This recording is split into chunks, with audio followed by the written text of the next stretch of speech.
ఈరోజు ఈ వీడియోలో ధనుసు రాశి ధనుసు లగ్నంలో జన్మించిన వాళ్ళకి సంబంధించి వ్యక్తిగత జాతకంలో వాళ్ళకున్న గ్రహాల యొక్క పరిస్థితిని బట్టి మ్యారేజ్ కరెక్ట్గా ఏ టైంలో అవుతుంది, ఖచ్చితంగా ఏ దశలో ఏ అంతర్దశలో అవుతుంది, ఏ గ్రహాలు మెయిన్గా మ్యారేజ్కి కారకత్వాలుగా ఉంటాయి, ఆ గ్రహాలు ఎలా ఉన్నప్పుడు మ్యారేజ్ అవుతుంది అనే విషయంతో పాటు రెండో విషయం ఏంటంటే గోచారం ఉంటుంది కదా, మనకి సంవత్సర ఫలితాలు చెప్తారు.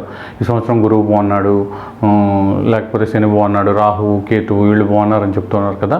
ఈ గ్రహానుసారాన్ని అనుసరించి మ్యారేజ్ టైం అనేది ఎలా తెలుసుకోవాలి, ఎలా గ్రహాలు ఉంటే మ్యారేజ్ అనేది ఏ టైంలో ఎలా అవుతుంది అనే విషయంతో పాటు అసలు మనకి అన్నీ ఉన్నప్పటికీ కూడా మ్యారేజ్ అనేది ఎందుకు డిలే అవుతుంది, ఎన్ని సంబంధాలు వచ్చినా కుదరకపోవడం, సంబంధాలు రాకపోవడం, వయసు పెరిగినప్పటికీ కూడా తొందరగా పెళ్లి కాకపోవడానికి డిలే మ్యారేజ్కి కారణాలు ఏంటి, ఈ 3 విషయాలతో ఈ వీడియోని మీ ముందుకు తీసుకొస్తున్నాం.